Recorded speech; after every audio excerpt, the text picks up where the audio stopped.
भारत में corona vaccine Covishield के 2 dose के बीच गैप बढ़ाने के सरकार के फैसले का अब ब्रिटिश फार्मा कंपनी एस्ट्राजेनेका ने भी समर्थन किया है। कोविशील्ड के वैक्सीन का फार्मूला एस्ट्राजेनेका ऑक्सफोर्ड ने ही तैयार किया है, जबकि सीरम इंस्टीट्यूट इसे भारत में कोविशील्ड नाम से बना रहा है। डोनेट कार्ड और वॉइस ऑफ स्लम जुड़कर दिल्ली और नोएडा के स्लम्स में गरीबों को फ्री ऑक्सीजन सप्लाईज प्रोवाइड करने का प्रयास कर रहे हैं। डिस्क्रिप्शन में दिए हुए लिंक पर जाकर डोनेट कार्ड पे अभी डोनेट करें। इन गरीब परिवारों का सहारा बने।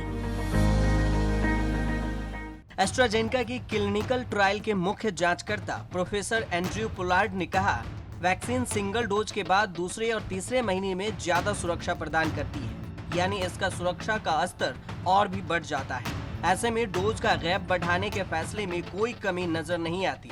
ब्रिटेन में वैक्सीन के दोनों डोज के बीच गैप को कम किया गया जब उसकी आबादी के एक बड़े हिस्से का वैक्सीनेशन हो चुका था, जबकि भारत में इसे बढ़ाया गया है। ऐसे में दोनों देशों की वैक्सीनेशन पॉलिसी की तुलना नहीं की जानी चाहिए, क्योंकि दोनों देशों में अलग अलग परिस्थितियों के कारण अलग अलग फैसले लिए गए। भारत में मौजूदा परिस्थितियों को देखते हुए साफ समझ में आता है कि वह जल्द से जल्द अधिक संख्या में लोगों को वैक्सीन की कम से कम एक डोज देने के बारे में सोच रहा है, जो कि सही फैसला है।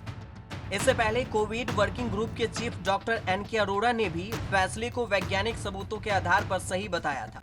कोविशील्ड के 2 डोज का अंतर बढ़ाए जाने के बाद से चल रही बहस के बीच उन्होंने कहा था कि इस वैक्सीन का सिंगल डोज कोरोना के डेल्टा के खिलाफ 61% तक कारगर है। इसी वेरिएंट की वजह से देश में कोरोना की दूसरी लहर खतरनाक हुई थी। जैसे जैसे नए डेटा उपलब्ध होते जाएंगे, हम इसको रिव्यू करेंगे और सही फैसला लेंगे कि दोनों डोज के गैप को कम किया जाए या नहीं। लेकिन पिछले हफ्ते कोविड-19 वैक्सीन कोविशील्ड के 2 डोज के गैप पर नया बखेड़ा खड़ा हो गया। जिस national technical advisory group on immunisation यानी NTAGI ने गैप बढ़ाकर 12 से 16 हफ्ते किया था, उसके 3 सदस्यों ने विरोध में झंडा उठा लिया और कहा कि इस फैसले में उनका समर्थन नहीं था। आनन फानन में सरकार ने NTAGI के चीफ डॉक्टर एन.के. अरोड़ा को मीडिया के सामने भेजा और सफाई दिलवाई। कोविशील्ड के 2 डोज के गैप पर इतनी बात हो गई कि दूसरा डोज कब लगेगा, इसका जवाब कंफ्यूज कर देता है। भारत में ही 3 बार गैप बदला जा चुका है। पहली बार 16 जनवरी को 28 से 42 दिन का गैप, उसके बाद 22 जनवरी को 6 से 8 हफ्ते का गैप और 13 मई को 12 से 16 हफ्ते का गैप। 9 जून को विदेश यात्रा करने वालों के लिए 28 दिन का गैप दिया गया। हर बार कहा गया कि यूके में स्टडी हुई है, उससे जो डेटा मिला है उसके आधार पर गैप तय किया गया है।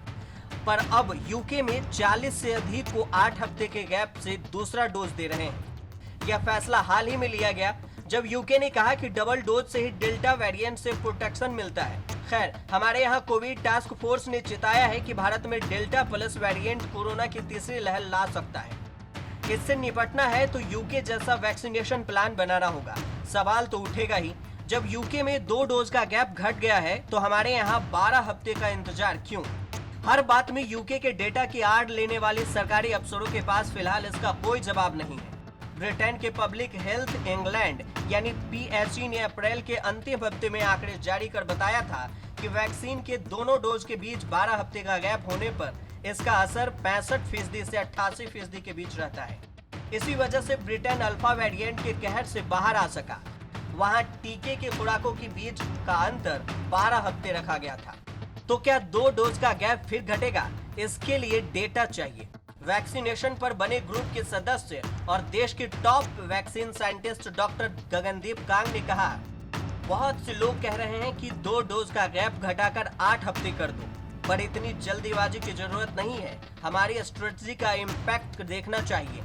जब यूके की पहली रिपोर्ट आई थी तो उसमें कहा गया था कि 1 डोज से 33% और 2 डोज से 60% प्रोटेक्शन मिलता है। यह सभी सिम्प्टोमेटिक इन्फेक्शन थे, यानी माइल्ड, मॉडरेट और सीवियर सभी मामले थे। नई रिपोर्ट में डेटा साफ हुआ है और इसमें पता चला है कि हॉस्पिटलाइजेशन में सिंगल डोज 71% और डबल डोज 92% तक बचाता है। हमें भी तो यही चाहिए।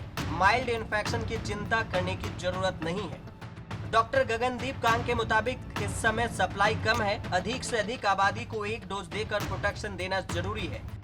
साथ में जिस डेल्टा वेरिएंट के कारण तीसरी लहर की आशंका जताई जा रही है, उसकी भी तैयारी बेहद जरूरी है। न्यूज तक।